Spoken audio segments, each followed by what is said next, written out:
Hey everybody, I want to introduce you to my very good friend Paul Macdonald. Runs Macdonald Armories in Edinburgh, Scotland. I first got a chance to meet him in, I think it was 1996 when he was working on the Royal Mile, building shields in a knife shop. And now he makes some amazing blades. I got to train with him for 6 months there in Edinburgh, and we have had a few hijinks over the years. So, Paul, thanks for joining me here. Can you tell us a little bit about your armory?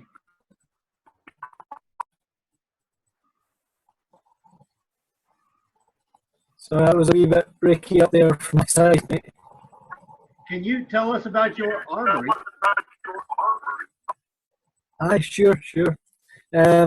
I started Macdonald Armories in 1998, and it was really a continuation of personal path of interest leading to passion, realizing that I could lead a happy path in life. I think on the path of the sword, and that was. At the time of that realization, it was a joint path, very much. It was the path of the martial side and learning and training in traditional swordsmanship, but also in the craftsmanship, the making side as well. So yeah, it was 1998. I started the army, and it's still going strong. Yeah. So when I was over training with you, one of the things I remember doing is, because of your connection, getting to go into the basements of some of the museums there in Edinburgh. And in Chamber Street Museum, we came across a longsword that was English. And then you had recreated it. And I bought it. Can you tell us a little bit about how you go about recreating these historic pieces? Yeah, sure. I mean, ideally, the ideal is to handle and study closely the original, and that's the only way to get everything right. You can make and you can reproduce from a photograph, from a two-dimensional image, which you're just seeing the profile of a sword or a dagger. But you really have to have the third dimension to make everything right. So you have to have the thickness of a blade at the guard, the distal taper of that going right down to the point, combined with the profile if you want an accurate blade, weight that's going to move right, that's going to feel right. It's the only way to do that. So ideally, you get hands on the original and you make all those measurements and you study it as closely as you can. In terms of construction as well, there may be specific elements in construction that you might not even have seen and have to figure out in a way. Most swords you can say are your typical four-piece construction: blade, hilt, grip, pommel. But others are a bit more complex than that, and you have to study everything about any arm to get it right and get all the dimensions and materials and construction method right. Then realistically, in the end, you should have something that doesn't just look the same, it feels the same, moves the same as well. Do you find that when you're recreating these pieces, that it's hard to find the same balance points on your piece compared to the original piece? Or do you find that if you recreate it as you come across it just shows up? Yeah, I know focus on balance points, to be honest. When I'm looking at an arm, you realise what it is, and you can find it easily enough. But all of that depends on every element of that sword being in place and being right. So, like, yeah, in theory, if you get all the dimensions right and the materials right for every element of the sword, then in the end, when you wield that, it should have the same balance point. It should move exactly the same. So, yeah, and obviously with any arm, but particularly swords, the blade is everything. The blade is what everything's built around, and it's the tool for the job. You know? So you've really got to study blades and get precise grinds on them. You know, get precise angles on them. Otherwise, you end up inadvertently adding a millimetre to a millimetre of half extra thickness running up for the top half, let's say. All of that adds up to extra poundage in the end, you know. So it can be, yeah, the difference between your sword maybe being a bit heavier than the original, it could be down to a measure being off by a millimetre or so. You know, that can be enough to affect the balance and the feel of that sword entirely. What would you say was the most fun and or challenging recreation that you've done? Oh, that's a good one. They're all challenging in their own ways. There have been a few interesting ones that I've been commissioned to do for a TV series called The Medieval Dead, and they were interesting because they wanted exact repros, and they wanted to bring the archaeological pieces alive again, and that excites me, you know, because that gives me a chance to really strive to get things precise. So one of those was it was a medieval early 15th century Scottish sword, of which there's not many around. The National Museum of Ireland has more than exist in Scotland. Gives you an idea how few they are. And it was a half-lang sword, you know, so the very early predecessor to the Claymore, you can say. And just in looking at the piece they wanted me to reproduce, it raised questions, and the questions came about from this hollow pommel that was really made from thin sheet, and there wasn't trace or evidence of anything having filled this pommel. So hollow pommel was curious to start with, but then the grip size was tiny, you know. And I thought, that's interesting, but it's still going to be effective. It's still going to be a tool that really works. How does it work? What's the specific grip? And I had the idea that there was a specific grip with the sword, you know. But the only way we could do it was to fully reproduce it and get it in hand, you know. Because they just wouldn't let me swing that thing out in the museum. It was a bit delicate, so I get away with that. So yeah, that came down to very precise measurements, but also because of the state of corrosion, I had to add half a millimetre to a millimetre in there because of corrosion loss. You know? So all of this was trying to extrapolate everything about what the sword was originally, and when I finished it up and got it in hand, it was stunning. It was just everything that sword would have been, and it made perfect sense. That it blew a massive myth out of the water as well. You love myths as much as I do about swords, yeah? Myth number one about swords being that swords are big, heavy things, you know? And especially the idea that, oh, medieval swords were big, heavy, crude things. Oh my God, this just blew everything out of the water. You know, a good sword from the 17th, 18th century, a basket hilt sword, £2 to £3, 2¼ to 2.5 is quite usual, yeah. Well, this was an early 15th century broadsword, and it came in at just a shadow over £1.5 total weight in the hand. That thing would fly. it flew. But also, it made perfect sense because the pommel was perfectly hollow, and you had a tight grip where the back of the pommel cinched in against the back of the hand here, and the quillions also allowed for a really tight grip in the hand. So once that's in the hand and you hold that in a tight grip, it's not moving. And all your weight, of course, is in there in the blade. So when you shift that thing about, it flies, but you've got the mass forward for effective cutting.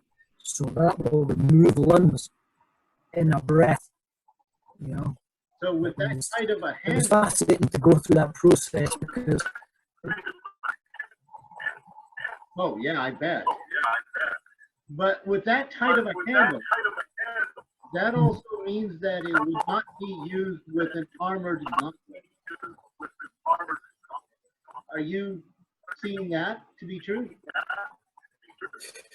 yeah, I would be pretty confident in saying that.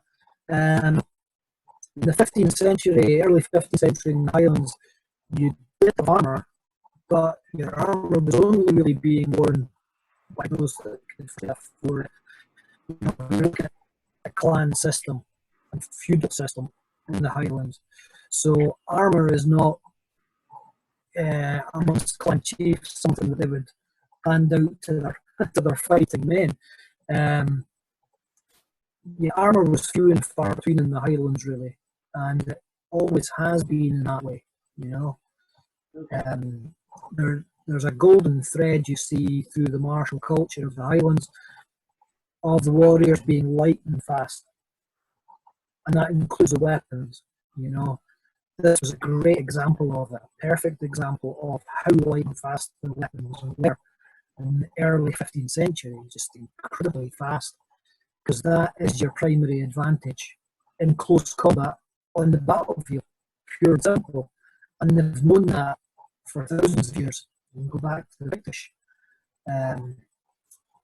records from the Romans when they're describing the way the Picts fight. They're light, they're fast, you know, they're aggressive, but that's what wins in close combat. You know? Yeah. So there was no to change that through history. And so, yeah, certainly there wouldn't have been a gauntlet. There would have been much armour worn apart from that. Chainmail, we know, chain was reasonably popular in the Highlands, you could say, for it being light and fast as well, and the most flexible armour that there was. Okay. One of the other things that you do that I find fascinating, and in fact, I want to send some of my historic pieces to you, is restoration. Can you tell us a little bit about some of the restoration projects that you worked on that meant a lot to you? Sure, yeah.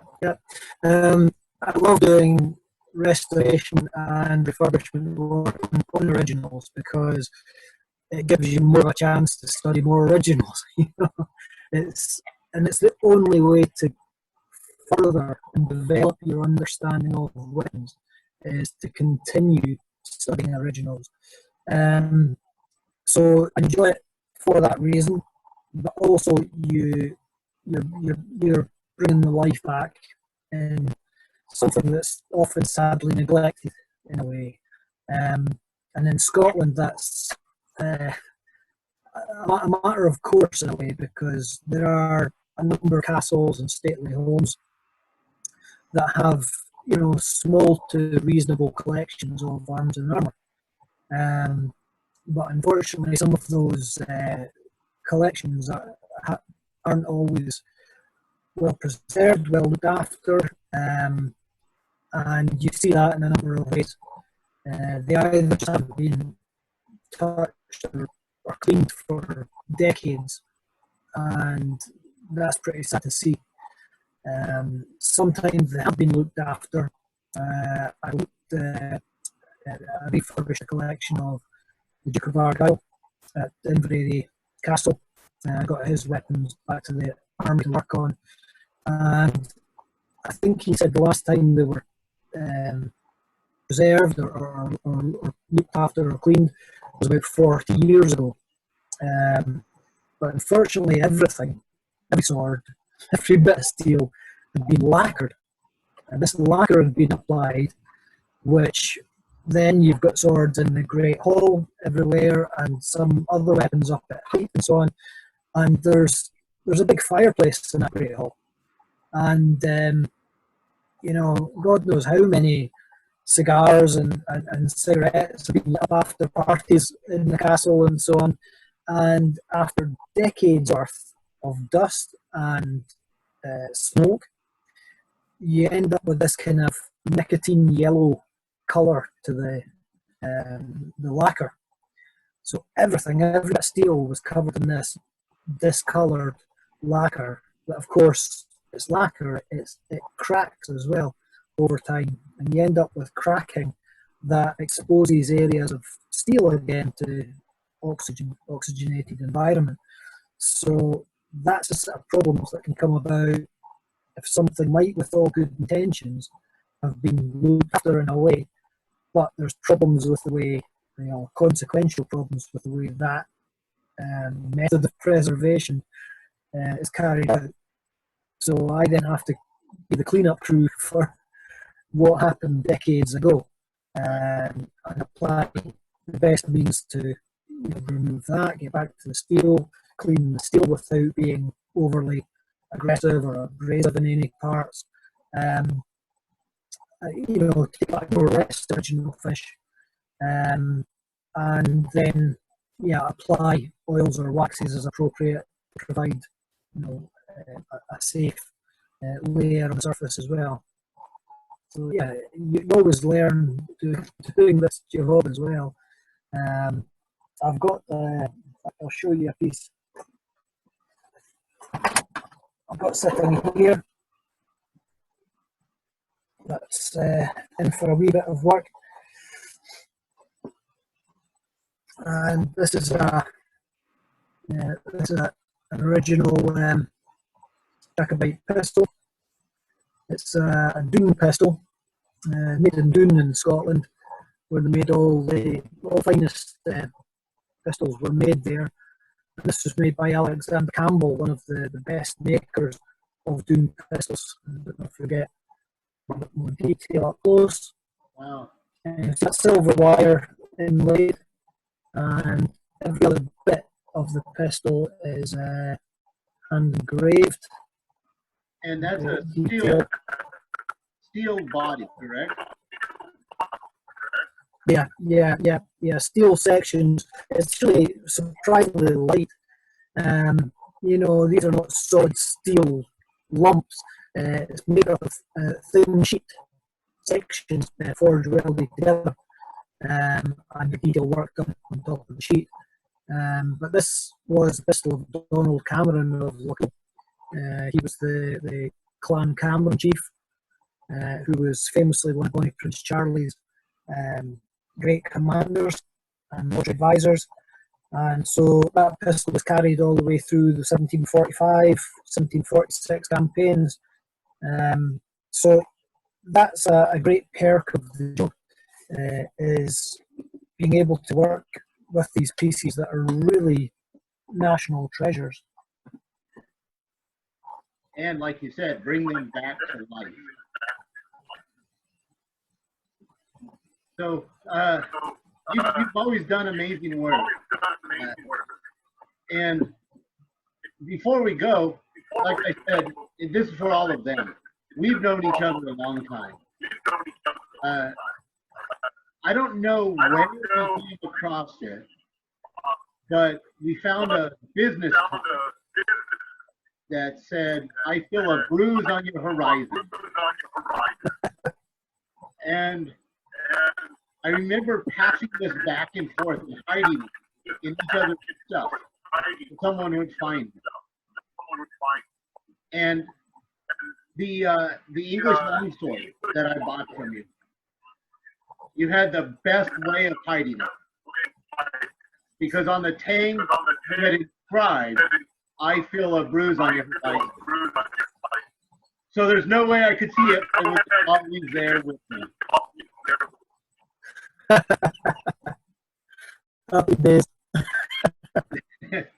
There's been a lot of great times. What's something you remember from our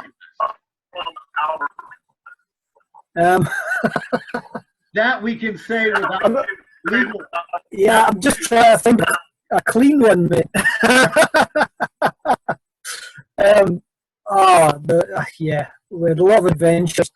Some of the adventures back in the reenactment days at Tewkesbury's and it was the medieval village, Cosneston, were just mental, absolutely mental. But I fondly recall Alnwick Fair.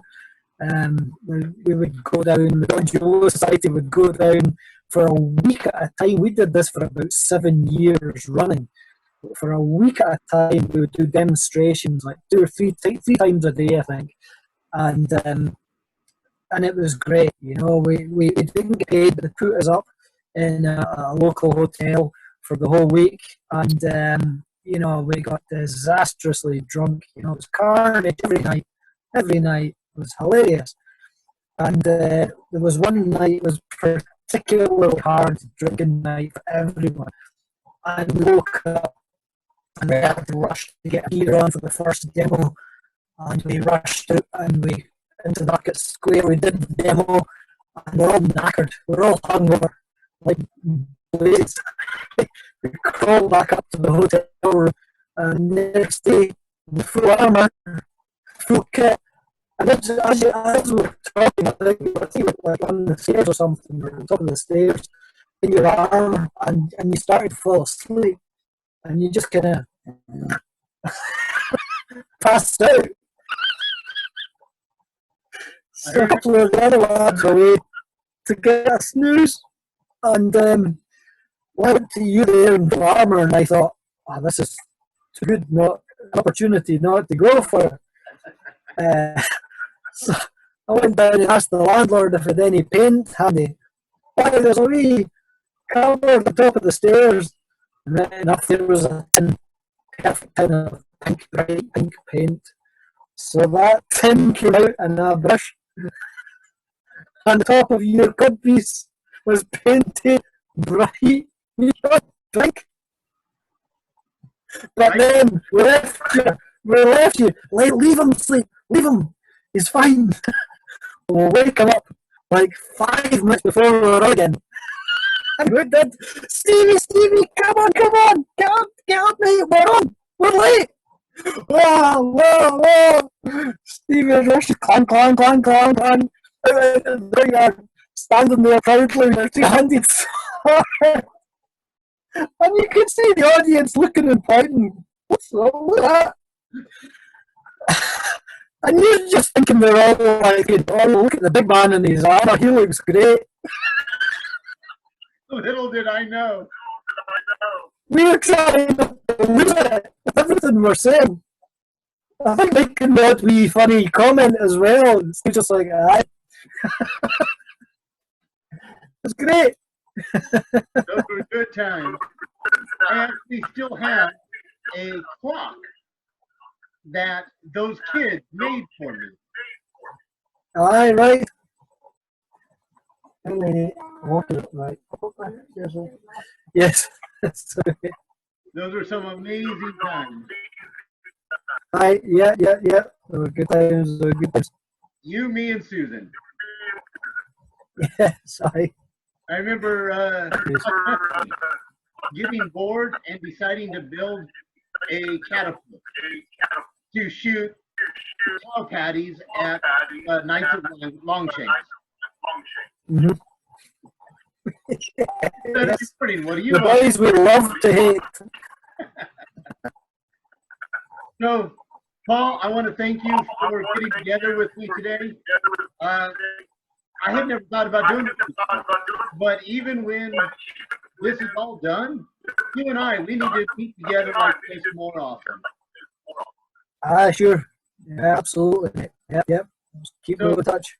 here's to having drinks with my artist friend. Always a pleasure to see you. Slàinte, mate. Slàinte. Thanks for joining me, and we'll talk to you later. Absolute pleasure. All right, bye-bye. Talk soon, mate. Cheers.